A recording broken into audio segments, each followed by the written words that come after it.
2020년에 돌아와서 새롭게 강의를 시작하는데 오늘은 제 70일 강의입니다. 어, 지금까지는 제조업의 개념적인 말씀을 드렸고 사상적, 철학적 말씀을 드렸다면 원래부터 말씀을 드리는 것은 제조업에 있어서 실무적인 측면을 말씀을 드리고자 합니다. 제조업의 불량 제로 대책의 7가지 강좌 중에 오늘은 첫 번째 강좌가 되겠고 그 주제는 불량 제로화를 추진하는 방안은 어떤 것이 있겠는가 하는 관점을 먼저 말씀을 드리도록 하겠습니다. 불량 제로는 어떻게 추진할 것인가? 목표를 가지고 공유하는 것이 조직의 힘이라면 지속성이 경쟁력이고요. 불량을 가져가지 않는 것은 기업의 생존 조건이고 거래 조건이라 할 수 있습니다. 불량은 요즘같이 저성장 시대의 경쟁이 치열한 곳에서는 기업의 생존 조건이라고 할 수가 있어요. 그래서 불량이 줄었다, 늘었다 이런 개념이 아니라 불량 자체는 발생해서는 안 되는 것이고 제로화 시켜야 되는 것이죠.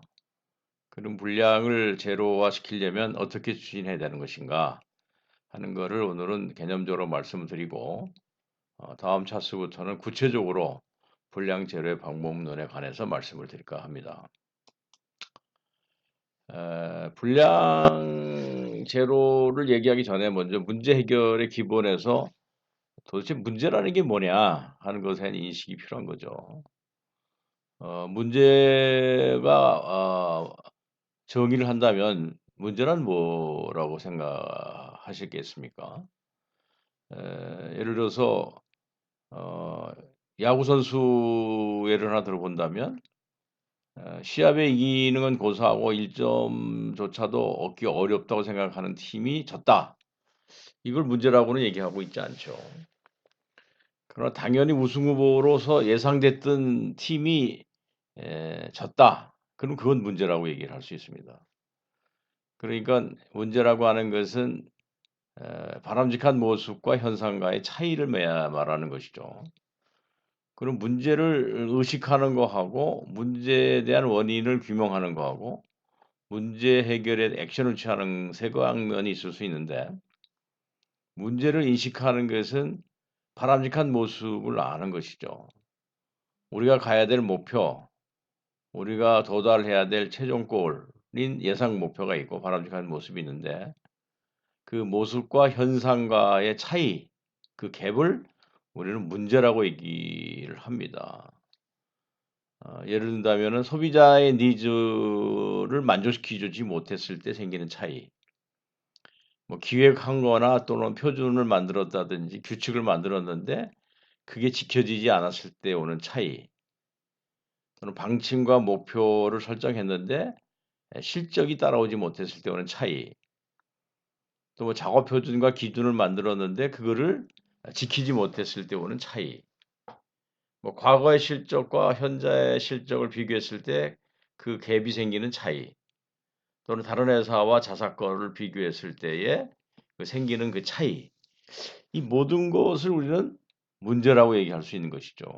그래서 우리가 도달하고자 하는 모습과 현실과의 그 차이, 오차를 오늘 문제라고 정의를 할 수 있습니다. 예를 들어서 가족이 2박 3일간의 일본 여행을 가려고 했는데 중단됐습니다. 그 가지 못한 이유를 보니까 아버지가 굉장히 바쁜 시기에 날짜를 잡았기 때문에 3일씩 여행을 갈 수가 없었다 하는 문제가 생기기도 하고 또 예산을 설정을 했는데 예산에 맞는 호텔이 없었기 때문에 가지 못하는 경우도 생길 수 있어요. 결국 계획이 충분하지 않았던 거죠. 결국은 가고자 하는 목적과 실행하려는 계획과에 생기는 오차, 이것이 결국은 결과적으로는 실행을 못하게 하는 원인을 가져왔다라고 본다면 문제라고 하는 것은 결국은 바람직한 모습, 지향하고자 하는 모습과의 차이를 문제라고 정의를 한다라고 말씀을 드릴 수가 있는 것이죠. 그런데 이 문제라고 하는 거는 그 오차는 모든 곳에서 발생을 합니다. 우리가 뭐 제품을 만드는 과정에서 보면 설계 단계에서도 문제가 생길 수도 있고요. 방침이 잘못됐을 경우도 생길 수가 있고, 제조하는 과정에서 생길 수도 있고, 포장, 운반, 또 검사, 판매, 뭐 또 고객이 취급을 잘못했을 때에도 생길 수 있는 경우가 많죠. 이게 전부 다 문제가 발생할 수 있는 요소들이라고 할 수가 있습니다. 그래서 문제를 이렇게 분석을 해보면 다양한 형태의 문제가 나오는데, 기업에서도 마찬가지로 양산을 하던 것이 이제 다품종 소량으로 간다든지, 뭐 하이테크화해서 하이 레벨 제품으로 간다든지, 또 과잉 생산을 했기 때문에 기업 간의 품질 경쟁이 더 심화됐다든지 하는 등의 이로 인해서 바람직한 모습이 변할 수가 있어요.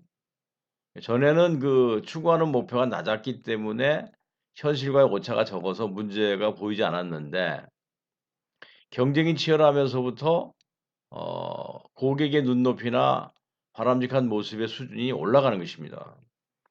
그러면 이 바람직한 모습의 수준이 올라가면 올라갈수록 그 오차는 점점 더 커지겠죠. 그래서 현실도 물론 중요한 요소가 되겠습니다마는, 우리가 추구하고자 하는 목적지, 골, 바람직한 모습, 이것이 시대의 환경의 변화에 따라서 바뀌기 때문에 점점 그 오차가 커지고 그 오차는 발생할 수밖에 없는 상황이 전개되는 것입니다. 그래서 문제는 모든 곳에서 발생하는 것이죠. 그래서 아 문제를 문제로 보지 말고, 문제는 항시 언제든지 발생할 수밖에 없는 그런 것이라고 인정을 하고 문제를 바라다보는 시각이 중요하다. 이렇게 말씀을 좀 드릴 수 있겠습니다. 요즘 제조업은 이제 다품종 소량 생산 시대로 접어들었죠. 우리가 생산 방식을 보면 크게 두 종류가 있습니다. 주문을 받아서 생산하는 개별 수주 생산의 형태가 있고요. 또 하나는 이 표준 모델과 사양을 납트 단위로 예측 생산하는 방식, 또 계획 생산이라고도 얘기를 합니다. 크게 생산 방식은 주문 생산이냐, 아니면 뭐 로또 예측 생산이냐, 이렇게 크게 나눠집니다만, 여전히 그 종류는 많을 수밖에 없어서 다품종 소량 생산에는 개별 수주 생산형과 로또 수주 예측 생산형의 두 개가 있다. 이렇게 말씀을 드릴 수 있어요. 그런데 이 개별 생산을 하는 경우에는 반복 생산을 하는 것이 아니기 때문에 통계적 수법의 데이터를 활용하기가 어렵습니다. 데이터가 모아지기도 어렵고 각각의 경우의 상황이 다 다르기 때문에 모아진 데이터를 활용할 수도 없어요. 그래서 경험과 감에 의존하는 부분이 많기 때문에 미숙용공이 많은 경우에는 상당히 많은 로스가 생기기 쉽습니다. 그 라뜨나 예측 생산하는 경우에는 어느 정도 반복 생산을 하기 때문에 에, 데이터가 모아지고, 모아진 데이터를 분석을 하면 나름대로 대안을 만들 수도 있는데, 또 이건 역시 종류가 많다 보니까 준비 교체 시간이 에, 자주 발생한다든지 또는 증가한다든지, 또 정신적 피로나 작업자 부담이 커짐으로 인해서 교체 시간이 품질에 미치는 영향이 점점 커지는 이런 현상이 발생을 하죠. 어쨌든 개별 수주 생산을 하는 경우에다 로또나 예측 생산하는 경우에도 역시 불량은 발생할 수밖에 없는 그런 상황으로 전개된다 하는 거가 품질이 가져다주는 특성이다, 이렇게 말씀을 드릴 수 있죠. 그래서 우리가 이 불량 제로화를 시키기 위해서 생각을 해야 될 것은 크게 이제 세 가지 방법이 있는 것입니다. 첫째 스텝은 한 70% 정도에 해당되는 대안이라고 볼 수 있고, 나머지 20%는 두 번째 스텝이고, 나머지 10%는 한 세 번째 스텝이 되겠습니다. 불량이 발생했다 하면, 문제가 생겼을 때 현장에서 신속하게 불량이 발생하는 현장으로 가고, 불량품을 눈으로 확인하고 불량이 발생하는 상황을 잘 관찰을 해서 작업자의 의견을 잘 들어서 빨리 액션을 취해 주는 것, 현장주의 4원칙에 의해서 조치를 취해 주는 것, 이것이 불량 문제를 해결하는 데 있어서 한 70% 정도의 대책이다 이렇게 볼 수가 있고요.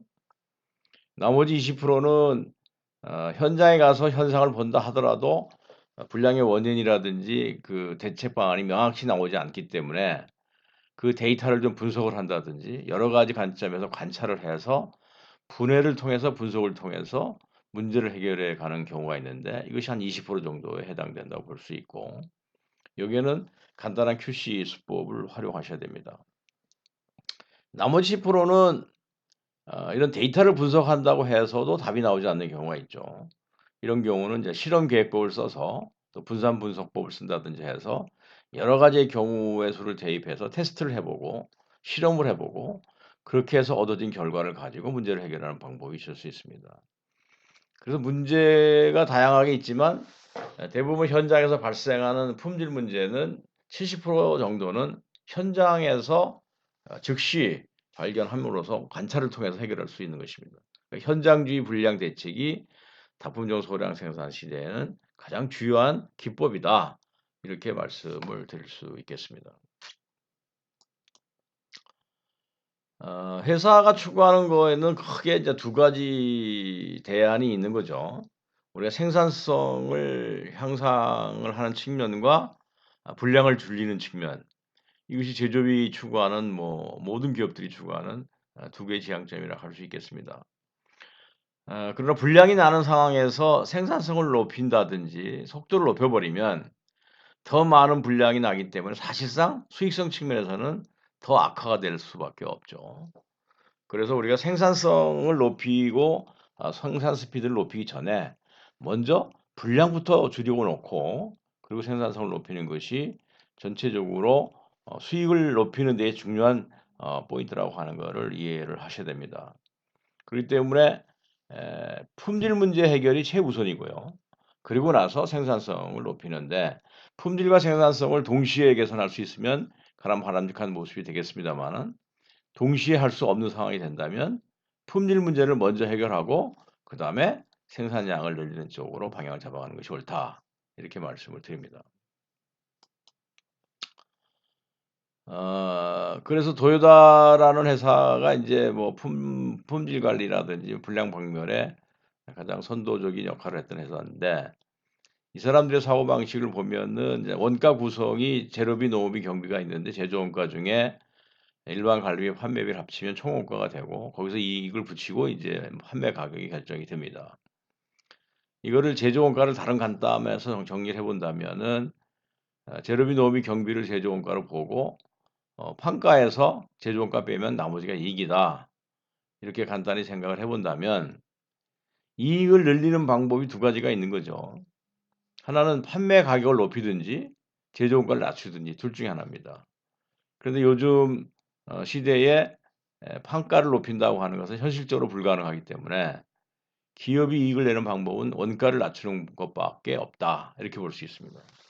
그럼 원가를 어떻게 낮출 거냐?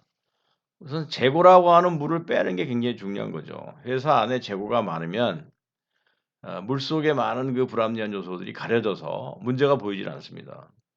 그럼 물을 빼고 나면 뭐 대기의 문제라든지 불량의 문제라든지 뭐 설비 고장의 문제라든지 인원의 과다함의 문제라든지 과잉 재고나 납기 지원의 문제들이 수면 위에 노출되기 시작하고 그 노출된 문제를 해결함으로써 낭비를 줄일 수 있는 길이 열리는 것이죠.